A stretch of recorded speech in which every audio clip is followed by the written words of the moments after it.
لانه سمعت ان بعض الناس بيقولوا هي قليطه ليه؟ اوكي. بيترجموا ان قليطة. انا بسكت، يعني اوكي. انا ساكته ما بتكلمش. ده انا وانا دي هعلمكم عادتي حاجه. لحد دلوقتي على فكره. يعني لما اقعد في وسط ناس كتير، ما ت...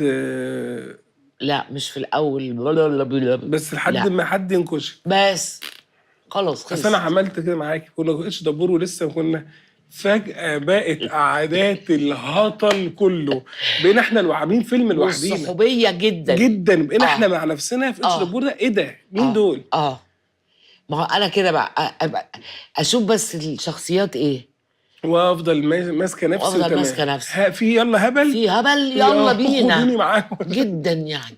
اه والله يعني. طب في برضو مرحلة تانية بتاعت الجيل اللي هو هنيدي وعلاء، وده كانت فترة تانية برضو. اه طبعا. يعني انت كان عندك 100,000، يعني عندك بسم الله ربنا يخليك يديك الصحة، في فترات في الجيل ده يلا بينا رحتي معاهم في الهزار للآخر. في قبليها الناس كنت بتمثلي جد، يلا بمثل بجد وأدوار بجد. بس التحويلات حلوة، يعني عملت تحويلات حلوة. اه يعني تحويلات مثلا الجيل ده هنيدي وعلاء كنا امتى؟ اصحاب جدا. اه اتقابلنا في حاجات. فطبعا علاء ده كان بالنسبه لي حاجه تانية. طبعا. وهنيدي، اشرف عباقي، اوكي. الشله دي كلها لما كنا بنجتمع في مسلسل او في حاجه كان بيبقى فيه دمار. طبعا. دمار شامل. طبعا. يعني مش ما مش طبيعي. حاجة عادية. لا. اوكي. لكن في الشغل كنا بنشتغل تمام. لكن اوكي. وقت جوغاري سامبلين. كيك طبعا بون بوليز. لازم. طبعا. وعلاء مرسي. ما هو كنت هجيلك برضه على مرسي، ده ايه في الحياة؟ علاء مرسي ده بني ادم مجنون مش اه. طبيعي. مختلف. مختل طبعا. اه. ومخترع اللغه دي اللي ايوه. احنا كلنا اللي خدناها. خدتوها اه زامبل كراب. بروسينكري زينز اللي هي مفيش حاجة. مفيش حاجه خالص. خالص. بس تفهم.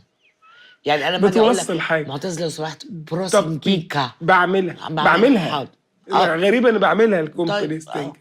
طبعا. فده ساب لنا الحقيقه، يعني علاء مرسي طعمنا كلنا بالمرض. بالمرض ده. اوكي.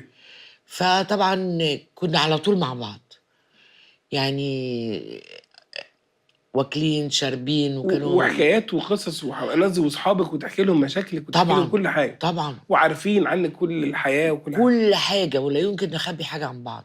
اوكي. وناكل مع بعض. وانا بعمل اكل حلو. اوكي، كنت لسه اقول لك بتطبخي يعني. اه اوكي. فعلاء طبعا يعني. طبعا. وما ننساش الشخصيه الفظيعه اللي هو طارق الشورى. طبعا ده استاذنا، واستاذ بقى ماسك الليله دي كلها بقى، ده على الدنيا.